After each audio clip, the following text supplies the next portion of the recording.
Hello, hello. Or I should say, appew. Good morning, Tirana. How are you today? Okay, let's try again. Good morning. Wake up a bit. Come on, we should have some fun today at least. For anyone that doesn't know me, my name is Dancho, and for today, I actually even brought the napkins. I really wanted to talk about the digital outreach fever.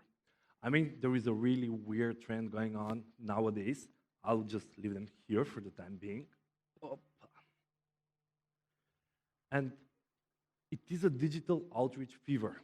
So when I started saying apshihu, don't worry, it's not because last night we spent the whole night at the fortress drinking white wine.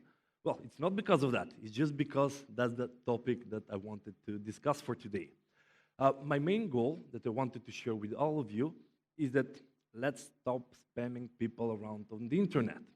A quick vote. How many of you are getting a lot of spams nowadays? Facebook, LinkedIn, Twitter, Instagram, anything? Okay, well, today I hope I'll change your mind so you would stop spamming people, or hopefully other people will start spamming you. So, in order to start the presentation, I had a short question. And this time it's for the male audience here. And the question is, would you?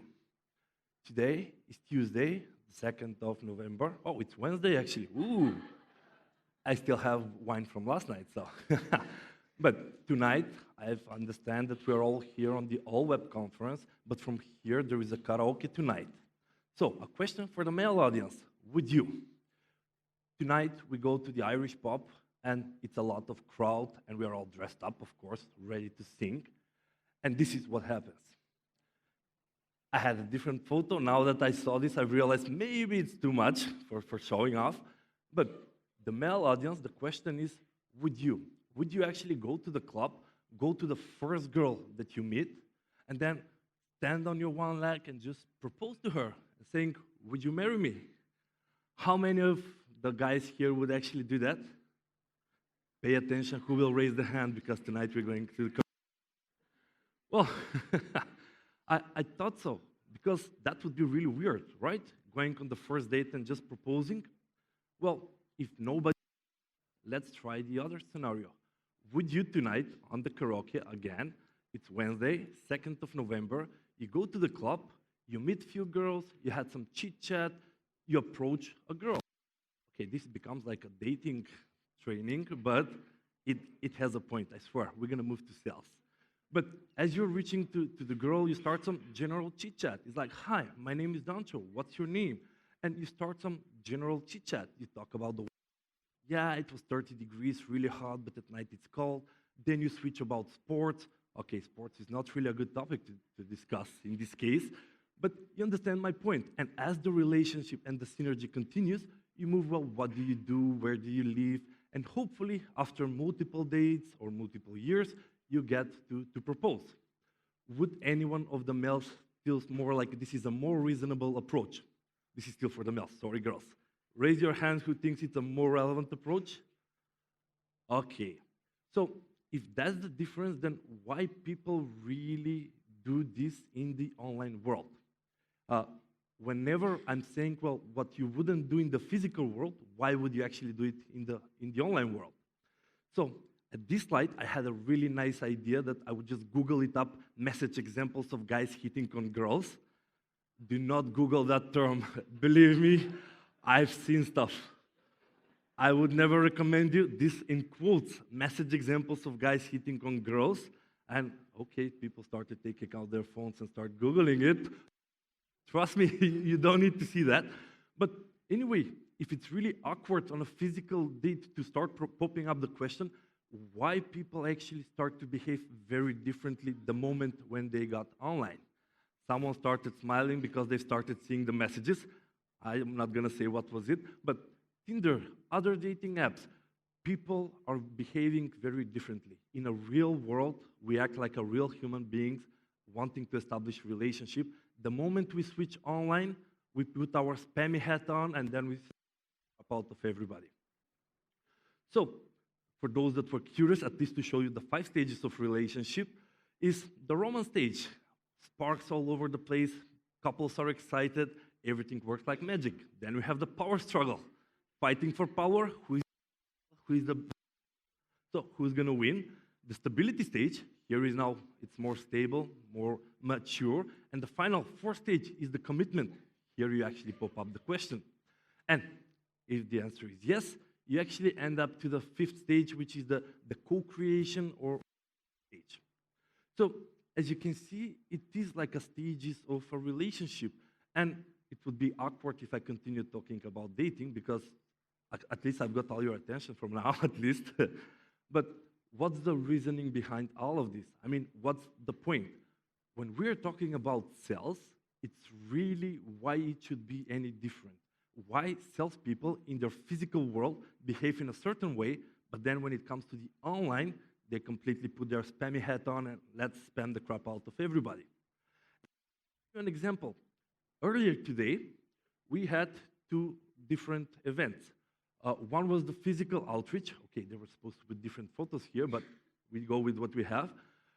In the physical outreach, when we discuss with people, we shake hands. I already went outside and shake hands with some of you and saying, hi, my name is Dancho. What do you do? Exchange some business card, which is what a typical salesperson would do. Now, that same person, when they got online, they're like standing on a crowd and like, buy my stuff. My name is Dancho. Would you like to buy my stuff? No. Next one. Hi, my name is Dancho. Would you like to buy my stuff? And that's really the same person. It's not like there are two types of salespeople, spammy and relationship, but it's the same person that when it's in real life on a B2B event like this, AllWeb is a perfect conference. During lunch, we chit-chat with some people. If there's synergy, we exchange some business cards, we continue. While on the other hand, the same person, when it gets to online, he's like automation tool, high X, buy my stuff, put it on autopilot and start spamming people. And it's funny, when you do the online outreach, when you do the spammy approach, there is still results. I mean, if you send 1 million messages with a success rate of 0.00001, you're still gonna get some sales, of course. But on the other hand, you're actually spamming 99.999% of the people in your target audience. And this has to stop. I mean, it's been a while that the spamming email, now it started attacking us in all fields, like on LinkedIn, on Twitter, on Instagram. They're everywhere. Like spamming people are becoming more and more like the norm in the digital world. So what I did is I actually coined a term, which is a digital outreach fever, which is why I brought my napkins in. It's a fever. People behave one way in the physical world and immediately they behave differently in the online world. So the definition is the atypical spammy behavior of salespeople, which is specifically online, and they use automation tools, they treat people like a number, and they completely disregard any business etiquette or building business relationship. And it's true. I mean, when I start looking at my inbox, this is what I have. Some guy reaching out on LinkedIn, hi, are you looking for SEO, link building, DA, PA, traffic? If you want, I can do some outreach. For me, what is the difference between the bar and proposing with this? He doesn't even know me, there's no relationship, there's no dating even in the process, and he's immediately heading for the sell. And that is how we usually behave, and that's the fever that I wanted to address here today. So another example is that when you see, dear Mr. Dancho, Dimkov, and they're like a huge email, this is within LinkedIn, for me it's like, again, if I took the dating comparison, it's like when a guy approaches and like, hi, my name is Dancho, let me tell you, when I was 9, I was actually do this, at 12, I did a high school, and then I have a university. And you're like, whoa, whoa, whoa, whoa, slow down, man. Hello first. Relationship, establish some rapport and synergy, and then you can continue with the sales. What is even interesting is when people are full of themselves, like reaching out, hi, I can offer you this, like attendance problem, tribunals, contracts, COVID safety, home working policies, and everything. And this is really bragging. Imagine with the same club where someone comes in and like, you know what? Look at my watch. I actually have 10 years of experience. I have a BMW next to me. So it really doesn't happen. Or maybe it happens, I don't know. But the whole point I wanted to show you is how weird things are happening online. Even worse, imagine two people sending you the exactly same messages. It's like the same sequence. So from the one girl, I got message one, message two, message two. Now from another girl, I'm getting message one, message two, and guess what? I know what the third message would be. And it's not just LinkedIn, it's everywhere, on every social media, where they're just either trying, like, hello, are you mad at me? I mean, that's a weird reverse psychology approach. Or hello, my old services type, and then just put whatever you do. It would be weird. I mean, I should try tonight at the bar. Hi, I have an MBA, I have a Master of Science, I actually am certified management consultant, and it would be really awkward. So, quick polling, how many of you are actually getting these kind of messages across different social media or emails? Keep your hands up just for another second. Well, how many of you have actually bought something from what they're selling you with this kind of approach? Okay, the hands disappeared. Well, what's the point then? Salespeople don't like to spam people, people don't like to be spammed, and nobody is buying the things that I'm being actually spammed on, so it's a really weird cycle. And it is. I mean, if you ask me, I believe that building a strong business-to-business relationship is actually the cure out of it.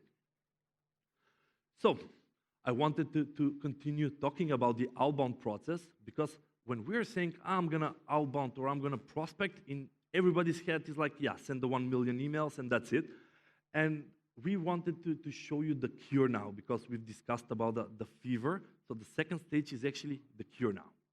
When we're talking about the outbound process, in 99% of everybody's head is like, okay, so it's another sales technique. We do sales. And partially, yeah, I mean, you have or a solution that you want to sell. You're looking for as many potential prospects that have the same problem that you can solve, and you're reaching out to them. Hi, you have the problem, I know how to solve it. That's a business transaction. But the outbound process can also be used for other things as well. So, for example, you're looking for partners, whether you need collaborators, whether you need partners, whether you need strategic alliances. Well, how are you going to do it? You're going to identify and you're going to start reaching out to them. Nothing spammy, nothing salesy. The goal is to find your partners. Also, it can be used for suppliers. Many times if you're in the physical products, well, you need a manufacturer from China. What you do? You start reaching out to manufacturers in order to create strategic partnership in order to get stable supplies. HR, how many times when we need some specific role to fill in, yeah, we headhunt. We go and prospect for the right position and the right candidates. Investors, like it or not, in the companies and the entrepreneurs that are into finding money, you have to do outbound. You have to reach out to potential prospects in a hope that you're going to get some money out of it. And guess what? It's the same outbound process. It's prospecting, reach. I do want to share you our 6-step framework that we're using at BizzBee Solution, and we named it ZZ Framework. At that time, I really thought it's a smart move. It's like ZZ Framework, the last framework you will ever prospecting and outreach. Well, it appears if you sort it alphabetically, we're at the bottom now, so that's not really a smart marketing move from my end, but we learn. So in our 6-step framework for the outreach, we have 3 stages where we define what's the ideal target audience, we actually build a database, and we figure out the messaging, so that's the planning stage. And then the second part is we do the outreach, we handle and nurture all the responses into building a relationship, and we optimize the campaign. So 6 simple steps applicable to everything that you do for outreach purposes. For me, I really want to focus on the message crafting, but quickly I will just go over all 6, because in the message crafting is whether you're actually a spammy guy or you're actually just a nice outreaching process. So as you can see the framework, first part is the ICP, so don't reach out to people that are not relevant to you. Build a database of those prospects, and once you have, instead of spamming them, you should start considering with conversation starters. How are you? How do you do? How is the weather in the UK?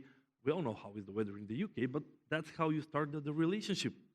And from there, you move them through different obstacles, whether you're going to get a response, whether they're going to realize that they have a problem that you can solve, whether they are considering your solution, whether they're going to come on a meeting and hopefully become your client.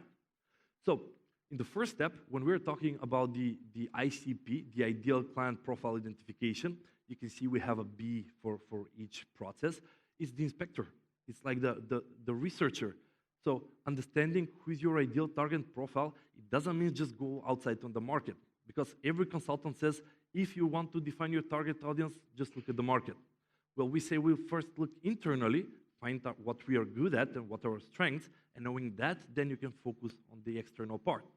And in B2C, in business to consumers, yeah, target persona is 20 to year-old female living in Tirana, Albania with these characteristics. In business to business, it's slightly, we're targeting companies. And by targeting companies is in which industry it is. What are the firmographics? Size. It's one approach for corporation, it's a different approach for small companies. And then you're not talking to a company. You're talking to a human being. You need to target the right positions within that company and realize it's a human-to-human relationship. It's not a technical number that you just put it into the spreadsheet. And usually people stop here, but we add the second layer, research about them. How hard it could be to figure out few conversation starters, topics, icebreakers that when you reach out to them, whether it's physical or you will have something to talk about. LinkedIn is the perfect source for finding the right target audience. And don't get me wrong, I have done a lot of scraping, millions of records. It doesn't work. In 21st century, people change. People change their job and get promoted. People change company. They work now in a different company. People die. So how would you actually keep up with all the data that is changing? Well, luckily, LinkedIn has figured out a hack where they are motivating us to self-update our profiles. I got a new job. Well, guess what? I'm going to go on LinkedIn. I'm going to brag, you know what? I got promoted or I'm now in a different company. From my perspective, it's perfect. Keep updating your profile so we would have the latest updates. But that's how it works. And that's why I always recommend LinkedIn is the right starting point for identifying target audience. Building the database, it requires a different personality. We need the hunter. We need someone that's going to go out and hunt the database down. I wouldn't go into the details here because you find the right companies, then you find the right positions, right contact information, and yeah, you can use some automation in that part.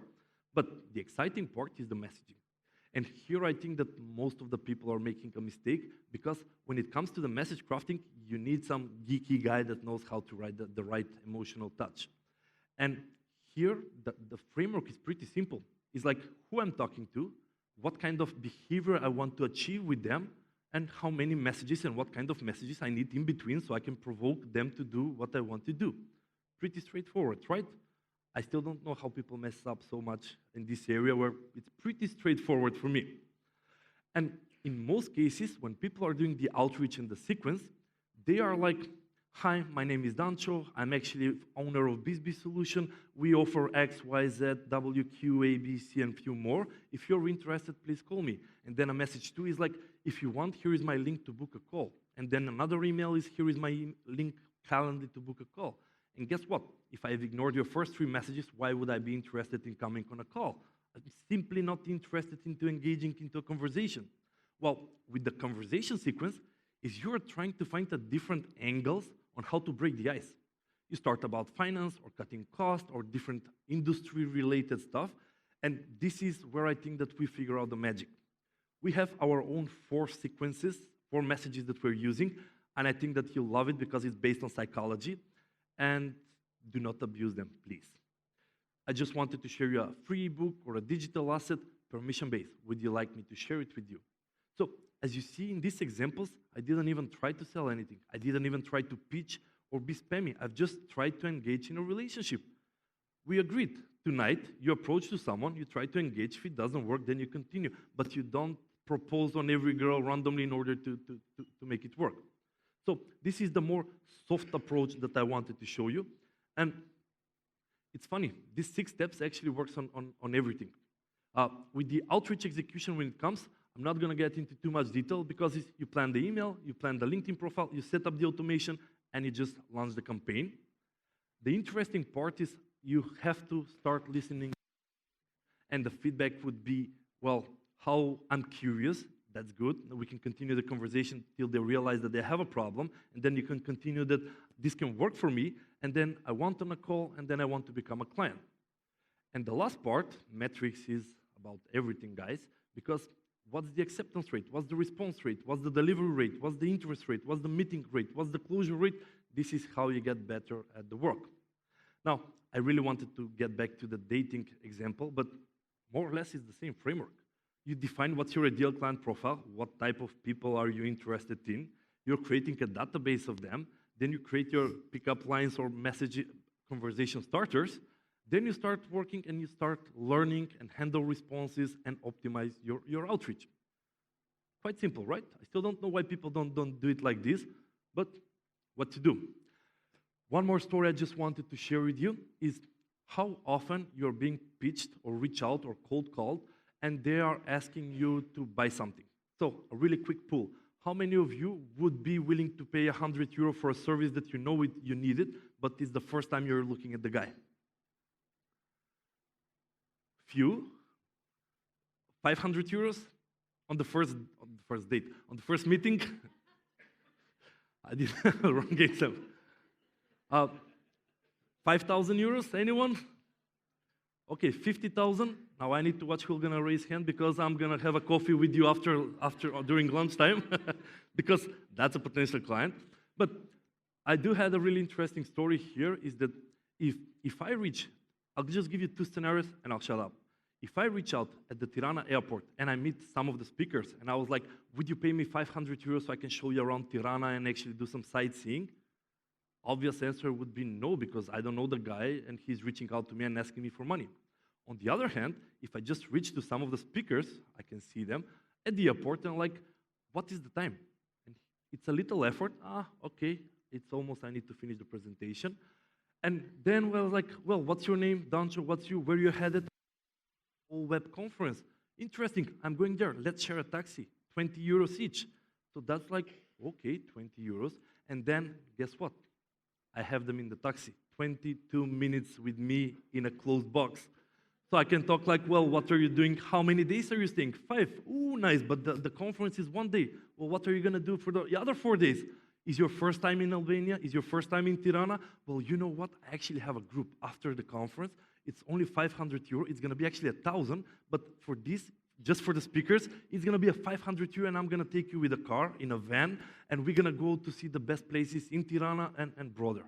Now, which one do you think is better? I think it was quite obvious, but that's why I wanted to close this presentation with don't be the spammy guy where you're trying to pitch or sell to a complete stranger. When you're reaching out to a complete stranger, the main goal is to establish a relationship, engage into conversation, and to qualify. Do they really need my help? If in the taxi example, he said, no, I finished the presentation and I fly immediately from here, then what's the point in me trying to convince him to stay 5 more days in order to see Tirana?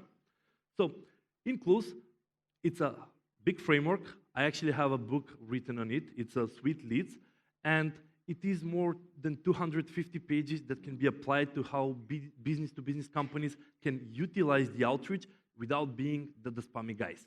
Because even from this pool, it's really obvious that nobody wants to spam, nobody wants to receive spammy content, and at the end, nobody buys from spammy content. So that's all I had for today, guys.